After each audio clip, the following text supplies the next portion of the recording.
Good afternoon, ladies and gentlemen. Well, it's not the afternoon, it's actually around midnight, but I thought before I went to bed I'd record a little video for you, the next episode of the ProjectVault series, in which I take a look at some old projects and show off a couple of things. So this project is the Jeni remix that I did, Parables. You can find the song in the description, and let's jump straight into it. I'm not going to play you the entire song because you can click the SoundCloud link and listen to it there. Instead, let's just jump straight in, and I don't even know where to begin. As always, I'm doing this in a very spontaneous manner, but maybe we should kick off with the drums. As always, I arrange my drums in a array of sorts that is composed out of several congs, and then there's also a lot of bussing involved. And as always, with 720p recording resolution, it's always a bit hard to show off these things properly, but I'll just use Kong number 1 to show you guys the kick drum. Don't hate, as you can see, drum 1 is a vengeance kick drum. Yeah, what can you say? They make good kick drums. As you can hear, it's very overproduced. We've got an EQ on there, which if I bypass, if it's bypassed, I mean, this kick is already fat, but I really wanted this high end to come out, so I cut a lot of the middle areas. Yeah, as you probably know, cutting is better than boosting when it comes to EQ, because if you boost too much, then you can accidentally clip your audio without noticing. And then there's also a pulverizer, but it's bypassed, so I'm not really gonna bother with that. So that's the kick drum, and that of course goes through a number of buses, which if we take a look at the mixer, we can see that it is going into a drums bus. And this drums bus contains an EQ, which is not being used right now, but it also contains an Audiomatic retro transformer, which if you've seen my video on, you know that is fucking sick. And then also the Decam bus comp, which is an excellent rack extension. It's basically, I mean, if you feel comfortable with the compressors in the SSL, then that's pretty much the same thing. But the bus compressor is basically where can we find it? Ah, yeah, here, this master compressor, but it's available in the rack, so you can use the master compressor of the SSL, but on buses or any audio signal for that matter, which is pretty awesome. So let me just solo this. And then there's also a parallel channel, so we don't want to listen to any of that. I'll mute the parallel, and then I'll also go to the drums bus and bypass that. And you can hear how much this kick loses when it comes to punch. If I bypass the EQ, it sounds very, yeah, just flat, and it's not very exciting. But add the EQ, that makes it a lot tighter, and then go to the drums bus and add the Audiomatic and the compressor, and instantly we get a lot more punch. And then there's also a parallel channel, which does some hardcore compression apparently. First of all, it goes through the another Decam bus comp with around 6 decibels of gain reduction. Quite the fast attack and release right there. But then it also goes into an Audiomatic, which is set to the VHS setting, and the VHS preset is absolutely awesome to beef up your synths a little bit. Not bass-wise, but it's a very, very intense compression that's going on here. So it's always nice to use this preset as a parallel channel, just to demonstrate the difference. Here's without, and now when I deactivate the mute,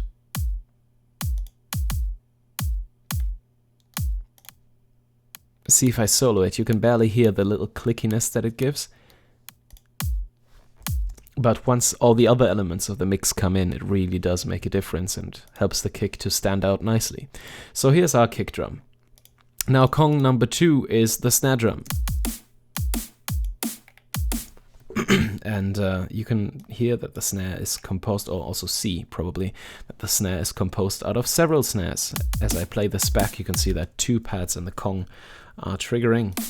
Snare number 1 is a snare I found somewhere. It just says some snare.aiff or .aif, and I haven't really tweaked that at all.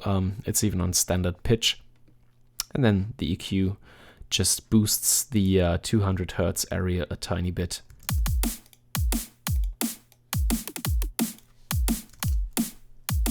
To give that a little bit more punch, and then the other snare. DS drum single, whatever. Headed sample, what can we say? DS drum single snare 9. I'm not sure what sample pack that's from, but it sounds like this and it's quite useful. So if we layer these two together, I know they don't have the same tone, but I think they go well together actually if they are detuned. And also if we take a look at the spectrum analyzer, we will see that we have two peaks, one high. That's this one, that's around 200. Actually, they're not too far apart.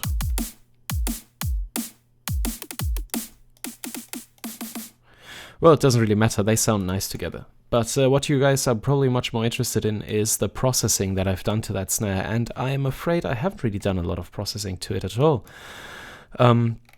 Taking a look at Kong number 2, which is the snare drum if I'm not mistaken, yes, then we can see that it's just going into the drums bus, which once again has the hi-fi preset and the decam bus comp and then the little parallel channel in. Now if I solo the parallel channel, you can really hear the clicky VHS compression that's going on there. So that's definitely worth it, and it's probably going to keep getting more and more impressive the more elements I start adding. So yeah, let's just move on. Kong number 4. Simple hi-hat. Also Vengeance cymbal. With, I think that already contains the reverb even. Let me just open up the sample here.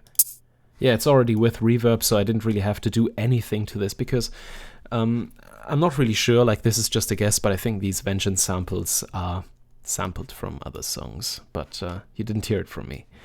Anyway, this means that they are already processed in a way that they will fit in your mix and in a way that they will fit in pretty much any mix of any modern dance music production. So here's a simple hi-hat, and with all these compressors that are going on here, of course the kick drum and the snare drum are much louder than the hi-hat, and when the kick and the snare come into the compressor, it kind of ducks the hi-hat. That's one of the things that you got to watch out for when making drums and when layering stuff and then compressing it. So that's a nice break right there. But then what's Kong number 5? That's a ride cymbal, also from it seems like I was on a bit of a Vengeance trip that night. But yeah, always very clear samples. Let's just open that up. Yeah, this seems to have been edited, so I mean, of course that it fades out to 0 towards the end of the sample, but you can definitely hear there's a bit of reverb on there. Also because it's so stereo. So once again, I didn't have to add any effects to that, and I quite like it when samples fit when they're dry. And of course this thing is just playing straight quarter notes. So this really helps to drive the groove. Of course this also goes into this drums bus, and once again we've got this parallel channel here, which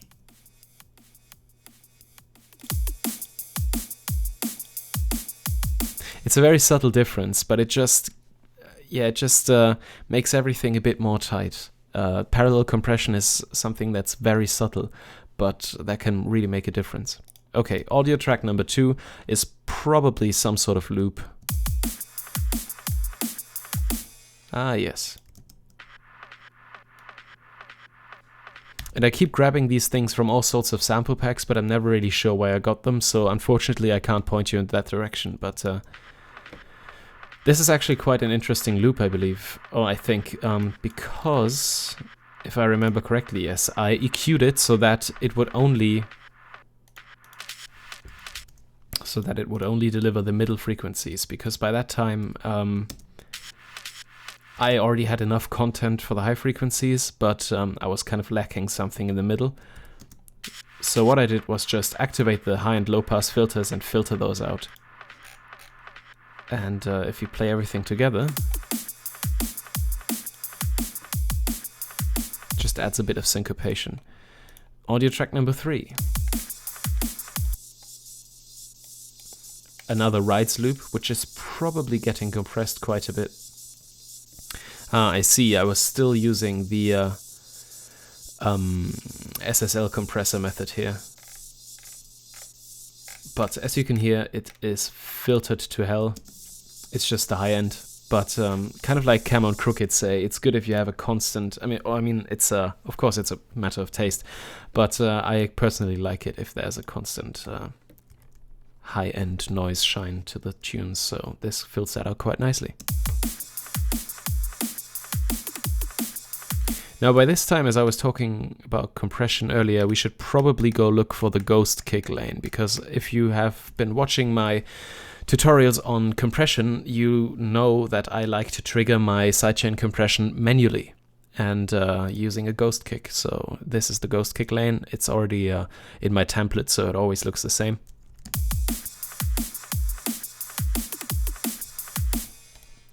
And we can hear that that really makes a difference, especially here, as you can see the compressor working.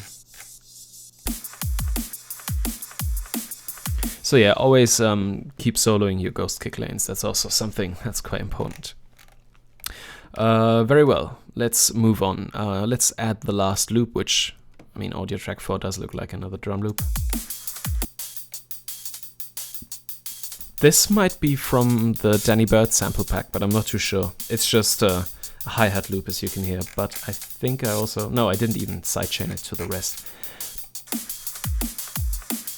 But this kind of gives you an insight as to how to build your drum and bass breaks. It's kind of like building something with Lego. You've got simple blocks, and these blocks need to fit together somehow, but they need to fit together in a way that it sounds or looks pleasant, and yeah, not just stick them together somehow. You gotta think about it a little bit.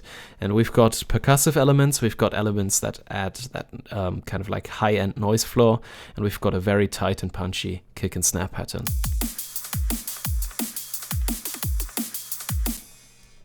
Then add some sweeps.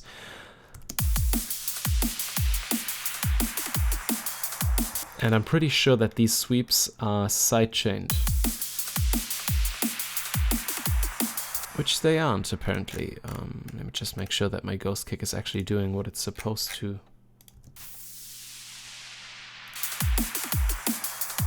But that doesn't really matter. I mean, it sounds great. Some people like the overly sidechaining kind of thing.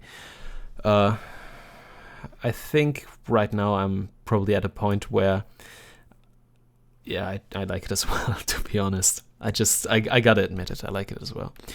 Okay, so that's drums pretty much done. Now, I'm not really sure if I can play this thing back without my CPU breaking down, so I'm just gonna keep soloing elements. Let's work on the melodic stuff a little bit. So, as you can probably tell, most of the stuff from the intro is just a rip off the tune itself. To which I've just applied a couple of send effects. You can hear those here. This is reverb and an echo effect. So if I bypass those, we've got the raw song, which I ripped off YouTube, which is something you should never do. Always get high quality samples, of course. But the reverb and the echo just give it a bit more brightness. And then I've high passed that because I don't want the bass to come through here. It's quite a beautiful bit of bass, but it doesn't belong here, you know. We gotta keep our mix clean, so I low cut that stuff. In addition, there's not really a whole lot during the intro. I mean, we can play it back from bar 49, which is the first time something comes in, audio track 7. With some minimal drum and bass percussion. Let me just let that run. Then, of course, it wouldn't be a Dorincourt track without reversed wind chimes, which is just something I love. I love doing. Some sweeps.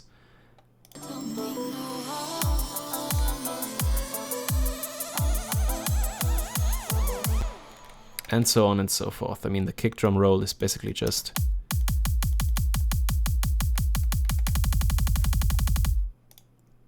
didn't really change anything there, didn't really filter it on anything. Actually, I think I did filter it. Yeah, filtering your kick drums upwards, I mean high pass filtering them, is actually something that's quite nice to do in the build-up if you have liquid drum and bass, because that kind of takes out the bass before the drop kicks in, and then when it comes back, it gets more intense.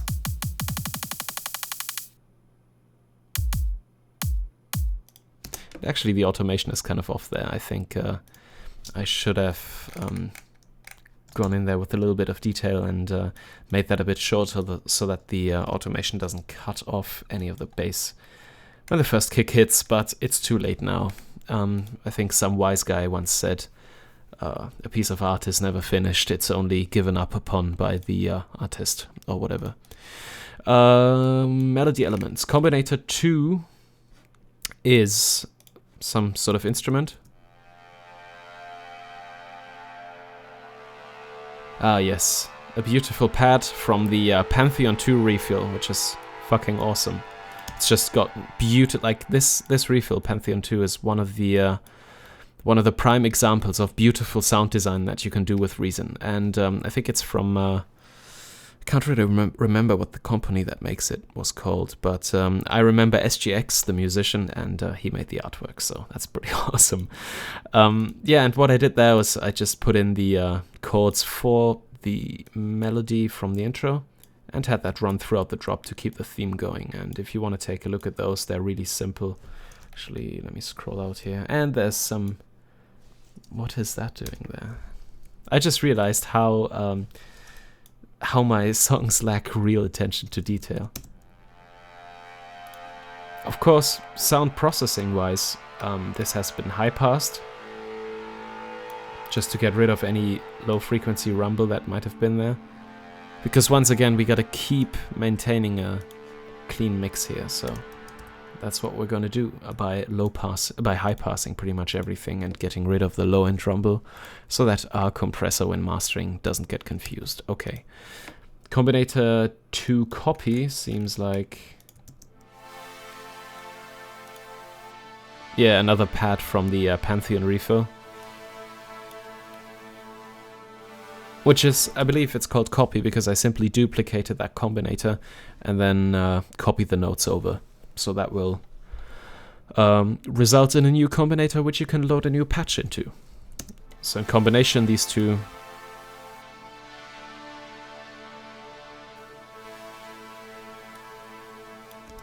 If I unsolo that, of course, sorry. They fill out the mid and high end quite nicely. Now, what about the low end, you might be asking? Well, this is Thor number 1. But actually, before we get to the low end, I would like to talk about the pads bus, which I've got going on here. Now, as you can see on Combinator 2 and Combinator 2 copy, I should really name my stuff. Those two pads, anyway. They've got reverb, both of them, just the same send, which if you want to see my reverb... Where is it? Yeah, my reverb is basically just... I talked about this stuff in the send effects tips. This is a Softtube Tsar reverb, which is a beautiful reverb plugin. By the way, I got a viewer question the other day. Is this one better or the small one? The small one has the same algorithm, but this one leaves you with more control. So most of the time I just use the small one because it's quicker. But I mean, for a standard whole send effect, you might want the big control thing.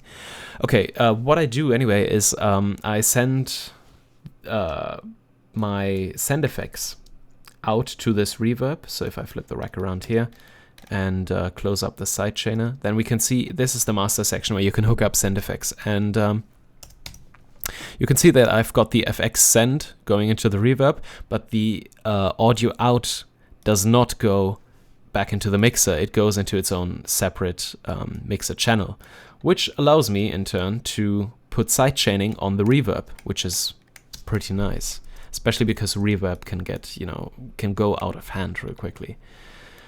So yeah, that's just a quick tip on the side there. Let me just find my material again. Okay, Combinator 2, here it is. And then that goes into a bus, the pads bus. which I think is just there for volume control. I can't... No, there's not any effects on there. Okay, I just wanted to get that out of the way quickly just to make sure we're not missing anything. But the next thing would be the sub bass, which is tone number 1. Tone number 1 in the mixer does not... Where is tone number 1's mixer channel?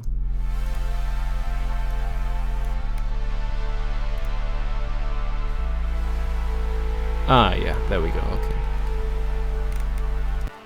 I have no idea what or why I did all this, but apparently the sub bass is not only 3 synced sine waves with an added pulverizer for parallel compression and a saturation knob which is bypassed. Okay, I was already starting to get worried, but basically a single sine will do and you don't need all this processing. That's what I can leave you with. Apparently it's also going into a Valley People Dynamite.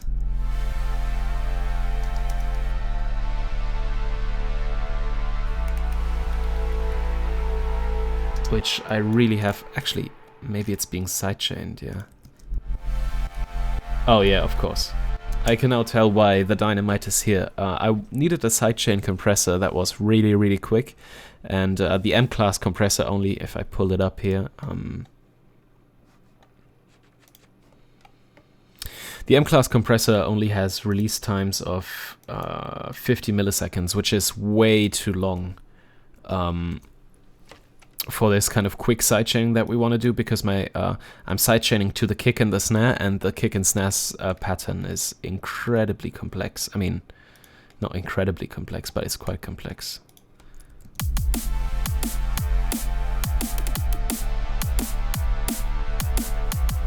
So what I did was, instead of sidechaining with a standard M-class compressor, I hooked that up to the Dynamite, Softtube Dynamite expander gate limiter rack extension, and that has, I mean, I think I already covered that in a review, but you can use that as a sidechain compressor, basically by setting the detector to external, and then you can flip the rack around and sidechain that.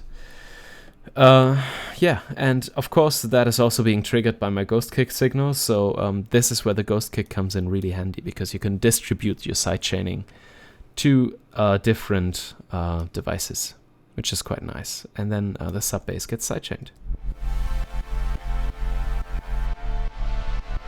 And then of course the pads also get sidechained, which is, once again, I'm using the SSL compressor here. It has a sidechain input.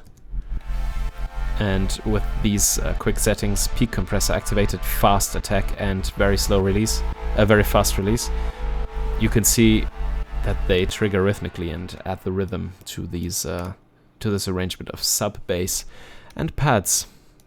And then if you add the drums in, that adds some real definition. Okay, so far so good. We've got the basses covered, the pads as well. I'm just wondering what is left. Ah yes, the main melody. The main melody is something I had no idea how I would come up with a main melody for the drop. So basically what I did was I pulled up an NNXT and sat down next to the keyboard and started doodling around. And that is what came out. Let's take a look at that. I mean, this has obviously been edited heavily. So yeah, as I was saying, the velocity values are all the same level, and also you can see that the note lengths are pretty much optimized in a way. Probably not even the best piano player in the world could play them, but they sound, I mean, they sound a bit robotic, but they do what they're supposed to do. Deliver some sort of melody.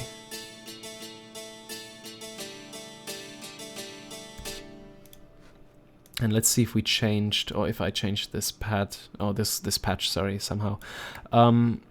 Yeah, we've got the AC Megalom patch, which is basically just some sort of guitar. I'm not really sure what folder it is in or whatever, but it's an NNXT guitar patch, to which I added a bit of release to give it that authentic guitar feel. If I delete the release or set the release to 0, it kind of sounds like the samples are cutting off at certain points now. if you add some release, kind of changes that up. And yeah, just gives it some release, basically. I mean, you know what release is. Compressor, nothing too special about that, just compressed it a little bit. And an equalizer to take out all the low end and to accentuate the high end, because that's what will pierce through the mix in the end. And then an NXT copy is the dulcimer patch. I guess I watched the introducing Record video back when Record was first released from Propellet Software, and there they've got the dulcimer patch in their demo video, and I made me use it. So yeah. Once again, using this Lego bricks metaphor, we are building sounds out of individual blocks. And as you can hear, I've panned them to the left and to the right, and I've bussed them in the guitars bus, which you can hear here. And then, well, it looks like there's a low-pass filter on there, but it doesn't do anything, so I might just as well deactivate it. Oh, never mind, there's some automation, so never mind that. But I was thinking I had them sidechained, but it didn't. Let's see if there's any processing on them. No. So yeah, sometimes stuff is much more simpler than even my future self would predict at some point in time.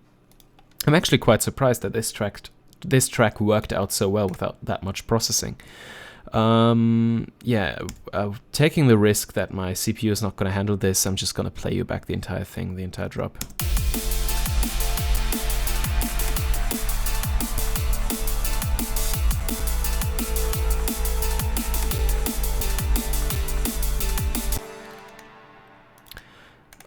I'm not really sure if there's anything left here that we could analyze. Thor number 2.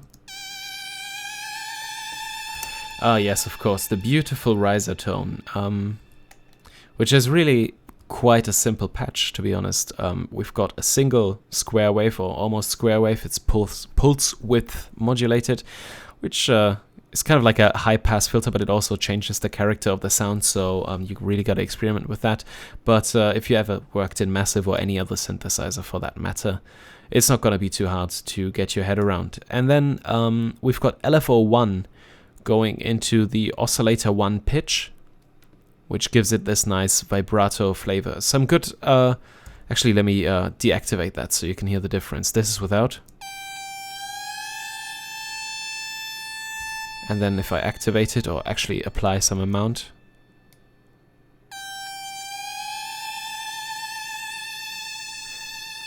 it adds some vibrato, and it's one of these, those are the little things that help you with sound design. Some good numbers to remember is an amount of 21, which I think is the perfect amount of vibrato for lead synths, and then the LFO rate of around 7, 8, 9 hertz. You can go a bit slower, you can go a bit faster, but let me show you what will happen if you overdo it.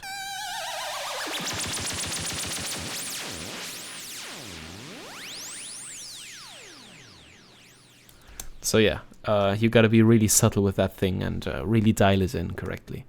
And then the other LFO is basically just, it's a very slow LFO, so it gives some really subtle effects. Let's see here. Yeah, 20, no, not 20, but 0.2 hertz. So that's 1 LFO cycle every 5 seconds. And that's just there to, yeah, to pan the thing a little bit automatically, kind of like an LFO panner. Actually, a lot like an LFO panner, because it is an LFO panner. And it also plays with the pulse width a little bit, so it kind of makes it do this, which is always a nice effect. It just adds some life to the synth and a little bit of interest. Okay, now that was the drop part, and I'd say check back for part 2 in a couple of days, where we will take a look at this beautiful breakdown section that I've got going on at bar 129. Thanks for watching. Dorincourt out.